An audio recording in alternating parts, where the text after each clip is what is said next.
Saludos amigos, una verdadera bendición poder estar con ustedes hoy de vuelta con la intención hermosa de compartirles una preciosa palabra de parte de Dios, la palabra del reino de los cielos. Yo soy Wolfgang Salazar y quiero compartirles hoy algo de la importancia del reino de Dios en la tierra.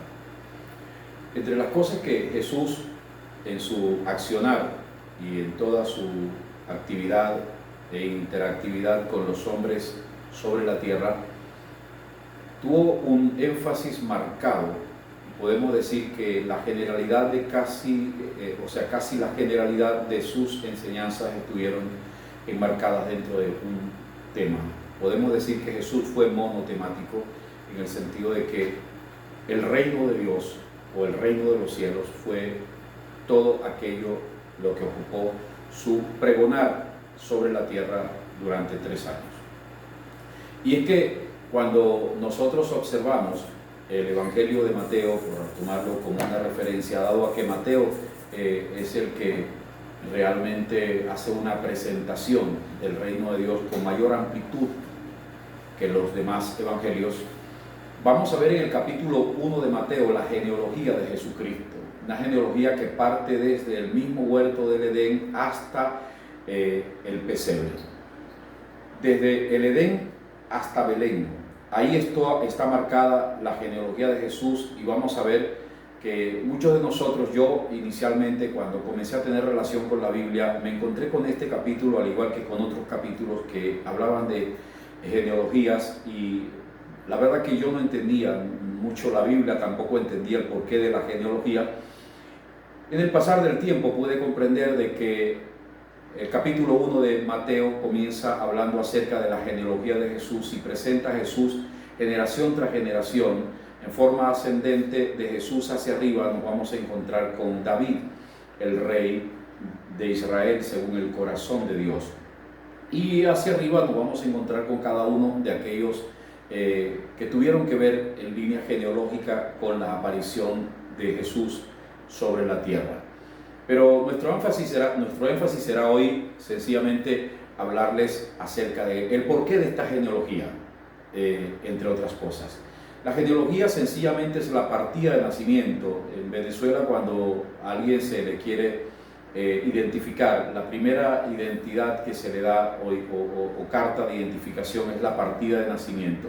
Y la genealogía que está en el capítulo 1 de Mateo está demostrando la partida de nacimiento de Jesucristo, el documento que deja constancia que tiene sencillamente una estirpe real que viene de una línea descendiendo de reyes y que definitivamente es un rey y viene a restaurar el reino de Dios sobre la tierra. Vamos a ver que el capítulo 2 de Mateo sencillamente presenta la aparición de algunos reyes. Se le dice reyes magos, pero la realidad es que eran reyes. Se le dice magos porque pudieron ser guiados por una estrella. Mas no hay testimonio de que la magia haya sido su oficio o profesión. Se les dice magos sencillamente por eso, pero eran realmente reyes de otros lugares de la tierra que vinieron y al nacimiento de quién han venido. Han venido al nacimiento de un rey con honores que son todos dignos de un rey. Jesús se presenta como un rey desde el mismo lugar de su nacimiento allá en Belén, en aquel humilde pesebre. En el capítulo 3 vamos a ver a Juan el Bautista en su aparición pública y cuando Juan el Bautista comienza a hablar seriamente acerca del reino de los cielos. Y su pregón dice así: el reino de los cielos se ha acercado, arrepentidos y convertidos. En el próximo capítulo vamos a ver a Jesús en ese capítulo 4 ya como predicador en público diciendo: el reino de los cielos está entre ustedes. Dijo el Bautista Juan: el reino se acerca. Jesús dijo: el reino está. Y él ya representaba en su persona y su presencia la estadía y la estabilidad del reino de Dios sobre la tierra. En el capítulo 5 de Mateo nos vamos a encontrar con aquel hermoso capítulo llamado de las bienaventuranzas. entre otras cosas, donde Jesús comienza a hablarle a sus discípulos y en toda aquella charla hermosa, Él comienza hablando: bienaventurados los pobres en espíritu, porque de ellos es el reino de los cielos. Bienaventurados, y cada una de las bienaventuranzas, o casi todas, tienen relación con el reino de los cielos, porque la presentación que se está haciendo en este capítulo definitivamente es el restablecimiento del reino de los cielos sobre la tierra. En el capítulo 6 Jesús enseña a orar a sus discípulos, y cuando los está enseñando a orar, en parte de la oración, al enseñarles en aquella oración modelo, les dice a ellos: ustedes le van a decir, parte de la oración será esta, al Padre le van a decir: venga a nosotros tu reino. Y así sucesivamente nos vamos a ir por toda la escritura de Mateo, y vamos a ver cómo está bien marcado en todo este libro el mensaje acerca del reino de los cielos. Pero es el capítulo 13 en el cual yo hoy quiero tomar un poco de base para introducir esta temática, y ese capítulo 13 yo lo he denominado la cátedra de Jesús acerca del reino de los cielos. Y cuando Jesús comienza ese capítulo 13, Él comienza con la parábola del sembrador, y Él dice: el sembrador salió a sembrar, y parte de la semilla cayó junto al camino, otra parte cayó entre pedregales, otra parte cayó entre espinos, y otra parte cayó en la buena tierra. Cuando ustedes se dan cuenta, Jesús está hablando de 4 espacios diferentes, lo que hace pensar que está hablando de 4 tipos de personas que existen sobre la tierra, que existen en las congregaciones, que existen entre nosotros. Y cada una de ellas tiene cualidades y características distintas. En la presentación, Él así lo rezó, o así lo dejó claro, pero ya en la interpretación, a partir del versículo 18, Jesucristo comienza a interpretar la parábola del sembrador. En el versículo 18 inicia esa interpretación diciendo: bueno, el que cayó, el sembrador salió a sembrar la semilla, y la semilla tiene que ver con la palabra del reino. Oye bien, la palabra del reino. Luego dice: el que cayó junto al camino es alguien que no entendió la palabra del reino, la oyó, mas no la entendió. Por eso vino el malo, representado en este caso por el diablo o Satanás. El diablo vino y le arrebató la semilla, porque sencillamente no la entendió. Tiene que ver mucho este término, no la entendió o no entendió, porque sencillamente de eso es que hoy quiero hablarles en breve.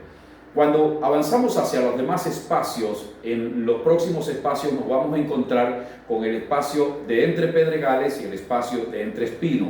Al analizar ambos espacios, son personas distintas que uno tomó la palabra con gozo, pero esta palabra lamentablemente va a morir porque no tenía en sí profundidad. Igualmente el otro va a morir porque le ahogan las espinas. Y Jesús da la explicación al respecto, y yo, para sintetizarlo, te puedo decir: a estos tampoco les dio por entender, pues si hubiesen entendido, no se dejan ahogar por las espinas, ni tampoco se dejan sencillamente derrotar por el afán, por la ansiedad y por todo aquello que Jesús narra que los derrota. 3 espacios que no entienden. Y aunque Jesús solamente habla de que no entendió el de junto al camino, es obvio al analizar que el que cayó entre pedregales tampoco entendió, pues si lo hubiese entendido, hubiese obrado acorde a lo que entendió, y no hubiese inclinado su vida por el afán, por las riquezas, y tampoco hubiese inclinado su vida por aquellas cosas que le entretenían y le impedían crecer en el reino de Dios. El de entre espinos igualmente fue una persona que lamentablemente vinieron persecuciones, vinieron aflicciones, y que estas persecuciones y aflicciones lamentablemente le detuvieron su crecimiento y le detienen el crecimiento por no haber entendido claramente lo que Jesús presenta como proyecto, que no es otra cosa que el reino de los cielos. Entender a Jesús va por entender la palabra del reino de los cielos. Si no entendemos la palabra que Jesús vino a presentar, no vamos a entender a Jesús, pues Él es la misma palabra que vino a presentar. Ahora bien, vamos a encontrarnos en los versículos siguientes, llegando al 25, al 23, versículo 23, nos encontramos con que Jesús interpreta aquel que cayó en la buena tierra, y observa lo que dice el Maestro Jesucristo cuando habla de este personaje o de este espacio caracterizado por una persona o un espacio que caracteriza a alguien. Y es que él dice, mas el que cayó en la buena tierra es aquel que oye, aquel que entiende, aquel que da y aquel que produce. Fíjate las cuatro cosas y cuatro enseñanzas importantes que nos deja este personaje. El que cayó en la buena tierra, este es el que va a fructificar al 100, al 60 y al 30. Es decir, este sí aprovechó el crecimiento, este sí aprovechó el desarrollo, este sí se vio envuelto en todos los beneficios que trae la palabra del reino. Ahora, ¿por qué lo bendice? ¿Por qué lo beneficia la palabra del reino? Porque entendió. Para entender tuvo que escuchar, tuvo que oír con atención. Y si no oyes con atención, si no le prestas el suficiente tiempo, si con curiosidad no te ocupas de ello, por supuesto que no vas a entender con amplitud, y al no entender con amplitud no vas a tener los recursos suficientes para defenderte de toda la maraña que la vida te presenta, y tampoco para ser productivo en la vida acorde con la presentación de la palabra del reino. Porque la palabra del reino, en próximos capítulos lo vamos a ver, vino precisamente para hacer grande a todo aquel que le entiende. Resumiendo esto, te digo, todo va por entender. Si no entendemos, es porque no prestamos atención, pero si entendemos, entramos en la dinámica del reino, que vino para envolvernos en una productividad, en una fructificación, en una necesaria y evidente manera de crecer ante los ojos de aquellos que algún día nos vieron y que pensaron que jamás nosotros tendríamos oportunidad en la vida. En el capítulo, óyeme bien, en el capítulo 9 de Jeremías, versículo 23, dice el Eterno de esta manera: el sabio no se debe alabar en su sabiduría, ni tampoco el valiente en su valentía, ni el rico en su riqueza. Si alguien ha de alabarse, alábese en conocerme y en entenderme. Pues si se ocupa de conocerme y entenderme, entonces va a conocer lo que realmente yo soy capaz, dice el Eterno, de hacer sobre la tierra. De manera que todo va por entender, el crecimiento da por entender, y para entender, como yo digo a manera de refrán, para entender hay que atender, pues si no atiendes no entiendes. Si no entiendes a Dios, te vas a pasar una generación más dentro de una congregación y no vas a pasar de ser un triste religioso que va a terminar o frustrado o resignado a un conformismo estéril que no es la voluntad de Dios para ninguno de sus hijos. En conclusión, quiero decirte, ocúpate en entender la palabra del reino. Dedícale tiempo a la palabra del reino.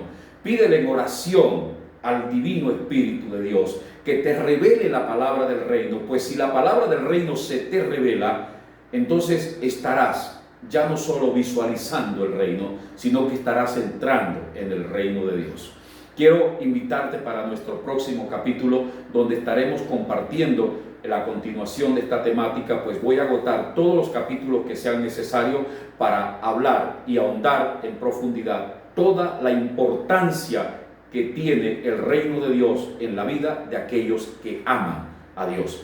Te espero en una próxima oportunidad y te digo, comparte esto, haz todo lo que tengas que hacer para que otros escuchen esto. Sencillamente, danos un comentario y agradecemos el hecho de que le des un dedito hacia arriba, que te suscribas a nuestro canal y que te mantengas atento, porque muchas cosas ricas vas a entender acerca del reino de los cielos hablando con nosotros. Hasta la próxima, que estés muy bien, que el Dios de paz te bendiga rica y poderosamente.